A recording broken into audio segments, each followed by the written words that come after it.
That's all trip இது ஒரு auto மற்றும் கேப் புக்கிங் ஆப். சின்ன டவுன்களுக்கு விசேஷம், கோயில், குளம்னு டூர் போறவங்க ஆட்டோ கேப் கிடைக்காம ரொம்ப கஷ்டப்படுவாங்க. அவங்களுக்கு இந்த ஆப் ரொம்ப பிரயோஜனமா இருக்கும். கீழே டிஸ்கிரிப்ஷன்ல இருக்க லிங்கை கிளிக் பண்ணி தட்ஸ் ஆல் ட்ரிப்பை டவுன்லோட் பண்ணிக்கோங்க.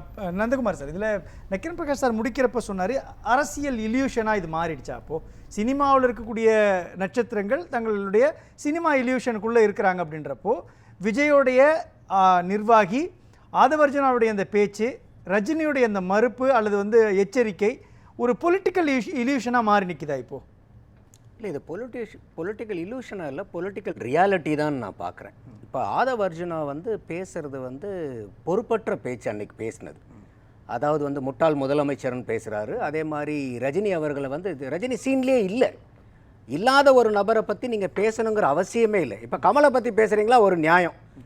டிஎம்கேவே அவங்கள பிஜேபியினுடைய பி டீம் இருந்தாங்க. கடைசியில் அவர் போய் திமுகவில் இன்றைக்கி எங்கே போய் ஐக்கியமாயிருக்காருன்னு தெரியும். அப்போ கமலஹாசன் மேலே வைக்கக்கூடியது, ஒரு அரசியல் கட்சியாக இருந்து ஒரு அரசியல் தலைவர் மேலே நீங்கள் வைக்கக்கூடியது விமர்சனங்கள் நியாயமானது. இதே நமக்கும் திமுக மேலே எவ்வளோ விமர்சனங்கள் இருக்குது. ஆனால் ஒரு முட்டாள் முதலமைச்சர்னு சொல்லக்கூடிய வார்த்தை எந்த இடத்துலையுமே ஏற்றுக்க முடியாத வார்த்தை. அது ஆதவர்ஜுனாவுடைய பொறுப்பற்ற பேச்சு. இப்போ எப்படி தாவேக்கால இந்த மீடியாவில் போய் பேசுறதுக்கு, டிவியில் போய் பேசுறதுக்கெல்லாம் தடை விதிச்சாங்கன்னு சொன்னாங்களோ, அந்த மாதிரி ஆதவர்ஜுனா பேசுறதுக்கு ஒரு தடை விதிச்சாங்கன்னா அந்த கட்சிக்கு கொஞ்சம் நல்லதா இருக்குங்கிறது அவர் சொல்றாரு இல்லையா. இப்போ திமுகவால தான் அவர் அரசியலுக்கு வரேன்னு முடிவு பண்ணிட்டாரு. அவர் அறிவிப்பு வெளியிட பொழுது அவருக்கு தெரியும் இல்லையா, இங்கே திமுக இருக்குது, அதிமுக இருக்குது, அவங்க தாண்டி எதுவும் செய்ய முடியாது. அப்போ ஒரு துணிச்சலான முடிவை ரஜினி எடுத்திருக்கிறாரு. ஆனால் அந்த முடிவுலேருந்து பின்வாங்குறாருன்னா அதுக்கு காரணம் ஒரு நெரேட்டிவை ஆதவர்ஜுனா செட் பண்ணுறாரு. திமுக தான் காரணம், திமுகவினுடைய அச்சுறுத்தலால் தான் ரஜினி வரல அப்படின்னும் பொழுது அது அவர் அரசியலை அவருக்கு தெரிஞ்ச சில தரவுகளோட அடிப்படையில் பேசியிருப்பாரு. இல்லை, அதாவது இது நம்ம எப்படி பார்க்கணுன்னாக்கா, ஆதவர்ஜுனாவுடைய மச்சான் இப்போ சொல்லியிருக்கார், ஜோஸ் சார்லஸ் மார்டின் சொன்னது என்னன்னா, ஆதவர்ஜுனா டிஎம்கேவினுடைய ஸ்லீப்பர் செல்லு. அப்போ அவர் ஜாக்கிரதையாக இருக்கணுங்கிறது யார் சொல்கிறா? மச்சான் சொல்கிறார். அப்போ அந்த டிஎம்கேவிலிருந்து ஸ்லீப்பர் செல்லாக இருக்கும்போது இப்போ ரஜினி அவரை பற்றி எத்தனையோ ஆட்கள் இது வரைக்கும் கமெண்ட் பண்ணியிருக்காங்க. எங்கேயாவது இது வரைக்கும் சரித்திரத்தில் ரஜினிகாந்த் அவர்கள் விளக்கம் அறிக்கை கொடுத்து கேள்விப்பட்டிருக்கீங்களா? சரித்திரத்திலே இதுதான் ஃபஸ்ட்டு டைம் ரஜினிகாந்த் ஒரு அவர் மேலே உண்டான ஒரு குற்றச்சாட்டுக்கு பதில் அறிக்கை கொடுக்கறது. ஏன்னா அவருடைய நேச்சர் ஆஃப் ஸ்டைல் என்ன வேணால் பண்ணிட்டு போங்கப்பா நான் அப்படின்னு போகிறாங்களோ, யாரெல்லாம் ரஜினி இது வரைக்கும் எதிர்த்தாங்களோ, எதிர்த்த அத்தனை பேரும் ரஜினிகிட்ட போய் சரண்டர் ஆனதான் வரலாறே ஒழிய, அவங்கள அவர் தட்டி கொடுத்து போனாரே ஒழிய யாரையும் பழி வாங்கணுங்கிற நோக்கம் ரஜினிகாந்துக்கு இன்றைக்கு வரைக்கும் இருந்ததில்லை.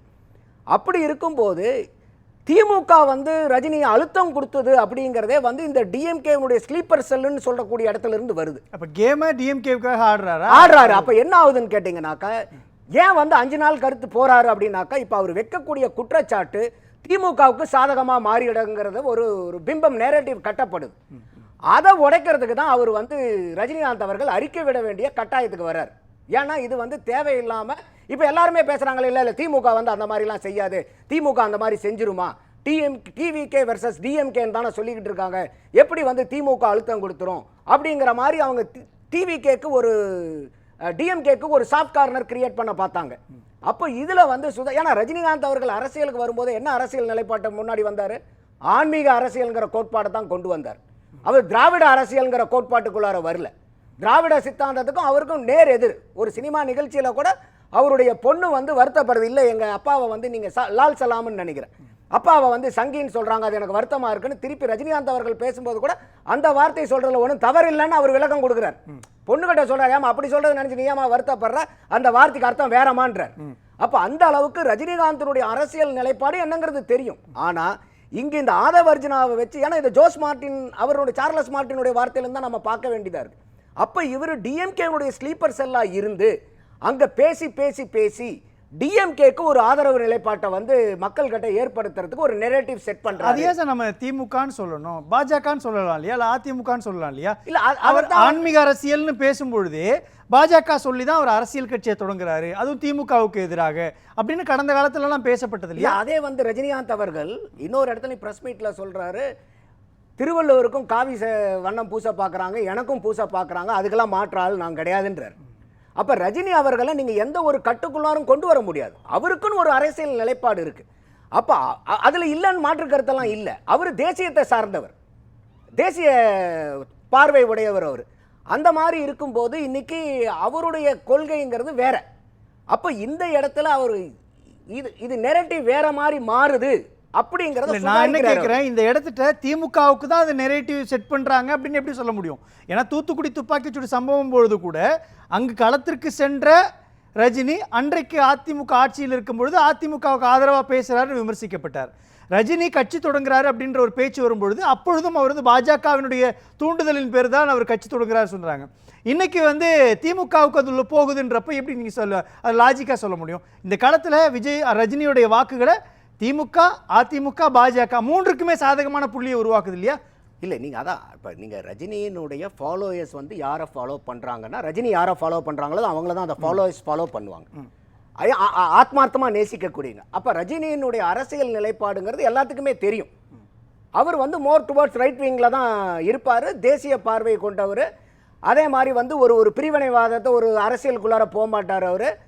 அந்த மாதிரி இருக்கக்கூடிய சூழ்நிலையில் வந்து இவங்க அந்த இடத்துல தான் இப்போ இந்த டிஎம்கேவை வச்சு இப்போ அவர் பேசுகிறதே என்ன பேசுகிறாரு, திமுக வந்து இவரை நிர்பந்திச்சிருச்சு அப்படிங்கும்போது ரஜினிக்கும் அந்த நிலைப்பாடு தெரியும் இல்லையா?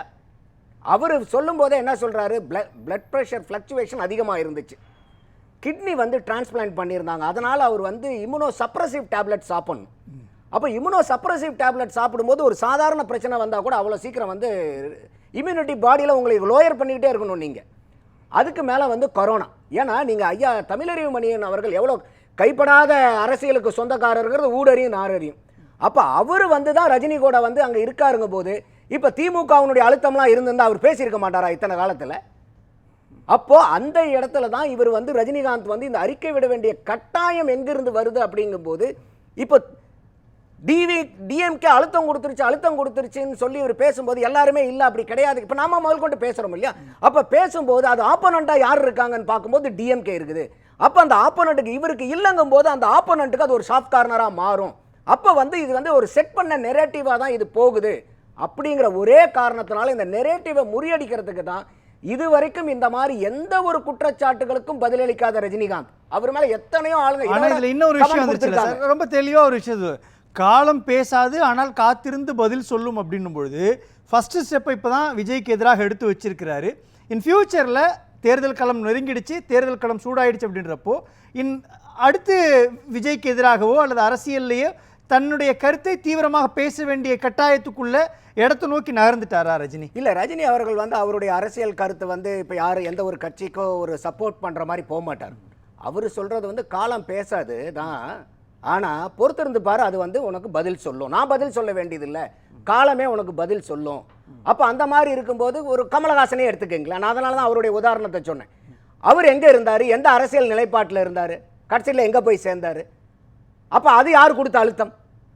அப்போ அதெல்லாம் கேட்க வேண்டிய கட்டாயம் வருது இல்லையா? அப்போ அந்த இடத்துல தான் வந்து சொல்கிறாரு எல்லாத்துக்குமே வந்து காலம் பதில் சொல்லும், நான் பதில் சொல்லணுங்கிற அவசியம் இல்லை. ஆனால் இந்த இடத்துல அவர் அறிக்கை விட வேண்டிய கட்டாயம் இந்த நெரேட்டிவை பிரேக் பண்ணணும்னு அவர் விரும்பியிருக்கார். அதில் மாற்று கருத்தே இல்லை. ஏன்னா இது வரைக்கும் எவ்வளவோ விமர்சனங்கள் வந்திருக்கு அவர் பண்ணதில்லை. அதோட வந்து அன்னைக்கு ரஜினி வந்து அரசியலுக்கு வந்து அவர் சொன்னது, எந்த அரசியல் தலைவனும் சொன்னது வந்து அன்னைக்கு ரஜினி சொன்னார், யாராவது என்கிட்ட இருந்து காசு சம்பாதிக்கணும்னு நினைக்கிறவன் என் பின்னாடி வராதிங்கன்னார். சிஸ்டம் சரியில்லைன்னார். அரசியல்வாதிகளை குற்றம் சொல்கிறத விட சிஸ்டம் சரியில்லை, அந்த சிஸ்டத்தை மாற்றணும், அந்த சிஸ்டம் சரியில்லாமல் இருக்கிறதுக்குள்ளார நம்மளும் போய் மாட்டிக்கிட்டா என்ன பண்ணுறங்கிற பயம், அந்த பயம் இருந்துச்சு அவருக்கு. அப்போ அந்த என் பின்னாடி இருக்கிறவன் என் காசு வேணுங்கிறவன் என்கிட்ட வராதிங்க போது அப்போயே அதில் வந்து பல பேர் அதை நம்பி பயணிச்சுக்கிட்டு இருந்தீங்க. வந்து டிவி விவாதத்திலே வந்து நாங்கள் இத்தனை வருஷமாக இவ்வளோ செலவு பண்ணியிருக்கோம், எல்லாமே வித்துக்கித்தெல்லாம் செலவு பண்ணியிருக்கோம், நாங்கள் சம்பாதிக்கலைன்னா எப்படி அப்படிங்கிற அளவுக்குலாம் வந்து அவங்களுடைய ஆதங்கத்தை வெளிப்படுத்தினதை பார்க்க முடிஞ்சுது. அப்போ அந்த சூழ்நிலையில் தான் ரஜினிகாந்த் வந்து இந்த அரசியல் வேண்டான்னு ஒரு முடிவு எடுத்தார். உடல்நிலை, அதுக்கு மேலே இந்த சிஸ்டம் சரியில்லாமல் இருக்குது. அவர் எந்த அரசியல் தலைவரையும் இது வரைக்கும் அவர் வந்து யாரையுமே பெரிய அளவுக்குலாம் விமர்சித்தது கிடையாது. அப்படியே விமர்சித்தாலும் அடுத்த அந்த பொலிட்டிக்கல் ஸ்டாண்ட் வரும்போது அது நியாயமாக இருந்துச்சுன்னா அதை வந்து அவர் பாராட்டிட்டு போயிடுவார்.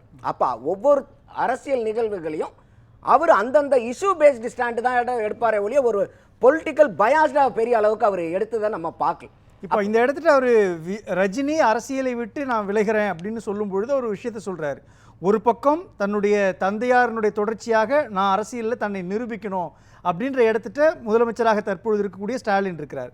இன்னொரு விஷயம், 2 ஆண்டுகள் ஆட்சி நாங்கள் கண்டினியூஸாக நடத்தியிருக்கிறோம், 3வது ஆண்டு ஆட்சியை தக்க வைக்கணும், 3வது முறையான ஆட்சியை தக்க வைக்கணுன்றதுக்காக அதிமுகவும் வலுவாக இருக்குது. இந்த இடத்துல நாம் வந்தோன்னா நஷ்டம் நமக்கு இருக்குது அப்படின்றத உணர்ந்து நான் பின்வாங்கிக்கிறேன் அப்படின்ற நிலைப்பாடு எடுத்தார் இல்லையா? விஜய்க்கு மெசேஜ் அப்படி சொல்கிறாரா? காலம் உங்களுக்கு பதில் சொல்லும் அப்படின்றது. நீங்கள் வந்து இந்த 2 இமயமலைகளுக்கு மத்தியில் நின்றுட்டு இருக்கிற நீ ஒரு சின்ன பாறை அப்படின்னு மறைமுகமாக சுட்டி காட்டுறாரா? இல்லை அவர் வந்து அவருடைய அரசியலுக்கு நீ தெரியாமல் வந்துட்ட, தெரியாத ஆட்டத்துக்குள்ளார வந்துட்டங்கிறதெல்லாம் இல்லை. யாராக இருந்தாலும் அரசியலுக்கு வரும்போது வரவேற்றார். ரஜினிகாந்த் அவர்களும் வரவேற்றார். அப்போ எந்த ஒரு அரசியல் கட்சி வரும்போதும் இல்லை நான் எனக்கு வந்து சிஸ்டத்து மேலே நம்பிக்கை இல்லை, எனக்கு உடல்நிலை சரியில்லை. ஏன்னா ரஜினிகாந்துக்கு முழுக்க ஒரு 100%னா 110% வந்து அந்த உடல் குறைபாடு தான். இன்னைக்கு ஏன்னா அதனால தான் நான் சொன்னேன் அது என்ன கண்டிஷனில் அவருடைய பாடி இருக்குன்னு. இன்றைக்கி இருக்கக்கூடிய அந்த அரசியல் அந்த நிலத்தில் கரோனா வேறு. அப்போல்லாம் வெளியே வந்திருந்தாருன்னா ரொம்ப ஒரு பெரிய பிரச்சனைக்கு உள்ளாக இருந்திருக்கும். அவர் அந்த முடிவை எடுத்தனால தான் டச்வுட் இன்றைக்கி வரைக்கும் அவர் வந்து நல்லா இருக்கார். இன்னும் நீண்ட நாள் அவர் நல்லா இருக்கணுங்கிறது என்னுடைய பிரார்த்தனை. அவர் சொல்கிறது வந்து பார்த்தீங்கன்னாக்கா இந்த மாதிரி வந்து நீங்கள் ஒரு ஆதவர்ஜனா பேசுகிறது வந்து நியாயமான பேச்சு இல்லை. இது வந்து அவங்க மச்சானே வந்து டிஎம்கேனுடைய ஸ்லீப்பர் செல்லுன்னு சொல்லிக்கிட்டு இருக்காரு. இது வந்து இன்னைக்கு காலம் பேசலைன்னா கூட உங்களுக்கு வந்து காலம் பொறுத்திருந்து உங்களுக்கு பதிலை சொல்லும். இது என்ன ஏதுங்கிற சொல்லும். ஏன்னா இதே ஆதவர்ஜனா தான் என்ன சொல்கிறாரு ஒரு மீட்டிங்கில், சைக்கிள் எடுத்துகிட்டு போயிட்டு கருப்பு சைக்கிள் எடுத்துகிட்டு போயிட்டு உங்களுக்கு திமுகவுக்கு வாக்கு போட்டான்னு அன்றைக்கி ஒரு பிரச்சனையை கிளப்பி விட்டார். நீங்கள் அந்த சீக்வன்ஸை பூரா பாருங்களேன். அவர் பேசுகிறத பூராமே பார்த்தீங்கன்னா அவர் மச்சான் சொல்கிறதோ என்னப்பா இது நியாயமாக இருக்கிற மாதிரி தானப்பா இருக்குது அப்படிங்கிற மாதிரி வரும். அதனால தான் அவங்க பேச்சாளர்களுக்கு போட்ட கேக் ஆர்டரை வந்து ஆதவர்ஜனாவுக்கு போட்டாங்கன்னா அது தாவேக்காக்கு வந்து கரெக்டாக இருக்குமோன்னு நான் பார்க்குறேன். நன்றி சார். அப்போ ஏதோ ஒரு வகையில் வந்து இவர் வந்து நல்லது செய்யணும்னு சொல்லிட்டு மறைமுகமாக வந்து ஒரு தாவேக்காக்கு ஒரு பெரிய பாதிப்பை உண்டு பண்ணிட்டு இருக்காரு. இது வந்து டிவிகேனுடைய தலைவர் விஜய் அவர்களுக்கு தெரிஞ்சு நடக்குதா தெரியாமல் நடக்குதாங்கிறதா இப்போ பிரச்சனை. பேசலாம். நந்தகுமார் சார், இப்போ பிரகாஷ் அவர்கள் சொல்கிற மாதிரி டிவிகேனுடைய ஆதரவாளர்கள் வந்து ட்விட்டரில் அதிகமாக இருக்காங்கன்னா யூடியூப்பில் அதிகமாக டிஎம்கே ஆதரவாளர்கள் இருக்காங்க. அவங்க ஐடிவிங்க அங்கே வேலை பார்க்குதுன்னு தான் பார்க்கணும்.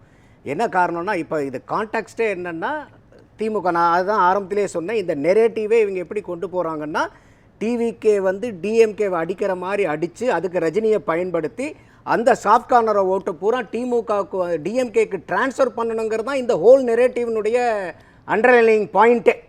அது வந்து இப்போ டிஎம்கேனுடைய ஐடிவிங்க இங்கே ஓட்டு போட்டதுலேருந்தே நம்ம வந்து இதில் ரொம்ப தெளிவாக தெரியுது.